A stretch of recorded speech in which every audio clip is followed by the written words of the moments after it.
If you've ever visited Fort Collins, you know it strikes the ideal balance between sleepy mountain getaway and thriving metropolis. The city of Fort Collins has an inspiring leadership team and a visionary body of elected officials that guide the city's 2,500 employees in delivering world-class services to our exceptional community. The Community Services Division is comprised of cultural services, natural areas, park planning and development, parks, and recreation. Together, they provide so much of what there is to love about Fort Collins. Let's take a closer look. One of the things that makes Fort Collins really special and unique is our natural areas system.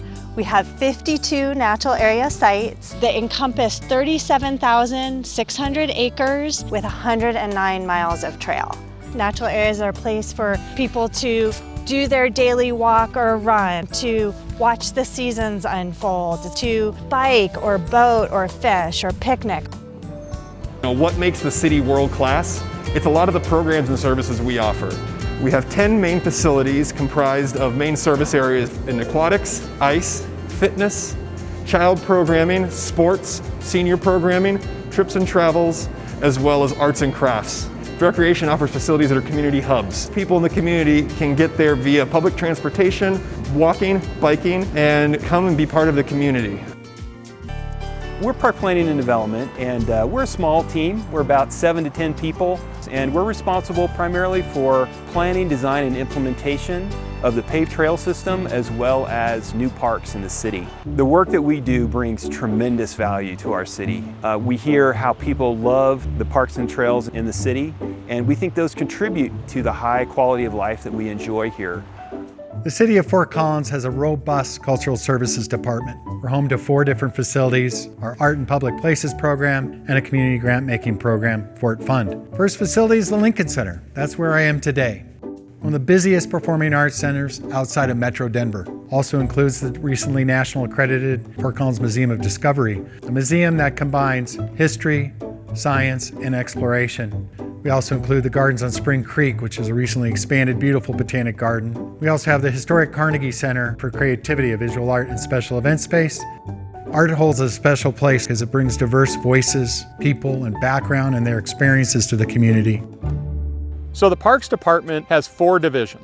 Starting with the Parks Division, we have about 1,000 acres of irrigated parkland, over 40 miles of hard surface trails. We take care of the downtown core, where you see all the great flowers, and we have hundreds of streetscapes and medians that we maintain.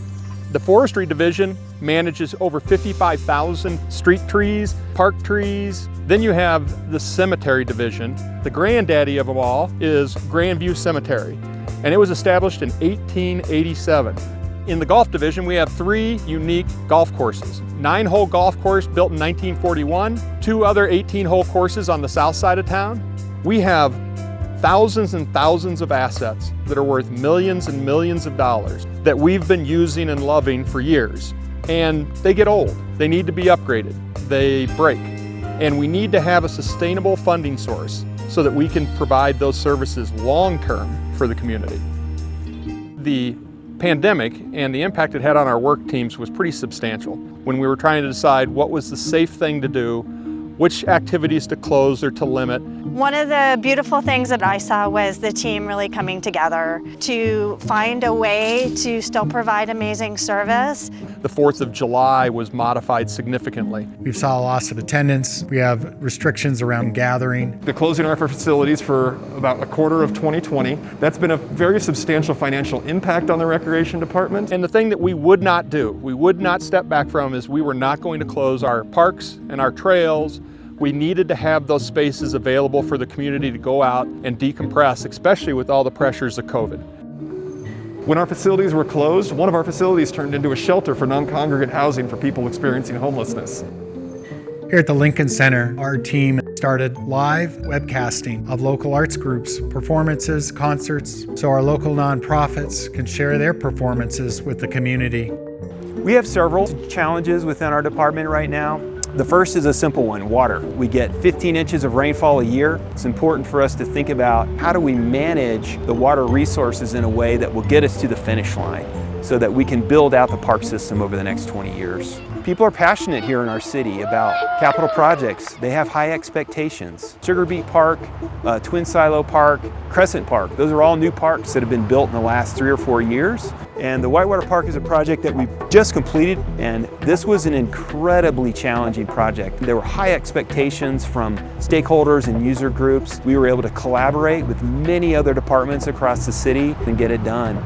A big milestone for the Natural Areas Department was when we reintroduced native bison to Soapstone Prairie Natural Area. The moment those gates swung open and the bison bounded out onto the shortgrass prairie was an incredibly special, memorable, remarkable moment. You felt like the prairie is getting healed. The bison are back where they belong. I'm excited about finishing the trail system. We have 35 to 40 miles of trail. We've got about 30 more to go, but we're making progress and we add a mile or two every year. We think our trail system will branch out and start to connect with other communities. One of the things we're excited about is the FOCO Creates Arts and Culture Master Plan. The cultural plan was developed with the community. Central to the plan is equity and inclusion related to programming and facilities within the Cultural Services Department, with the idea that we are bringing arts, creativity, and culture throughout the entire community. In 2025, we'll be opening a brand new community innovation center that is focused on innovation as well as an outdoor leisure pool, which is going to be a very unique facility both in the world of recreation and in the city of Fort Collins. What I love about Fort Collins is, despite Fort Collins being a medium-sized town, it really feels like a small community. What I love about Fort Collins is the quality of life. We can walk to Old Town, get a beer, hear live music, see a theater performance. What I love about Fort Collins is, surprise, the natural areas. What I love about Fort Collins is being active. I'm an outdoor enthusiast. I like to fly fish, I like to camp, I like to hike, and I can do those things out in my backyard. So what I love about Fort Collins really is the people. You see people from every walk of life, and when we get to be a piece of that, it's really special.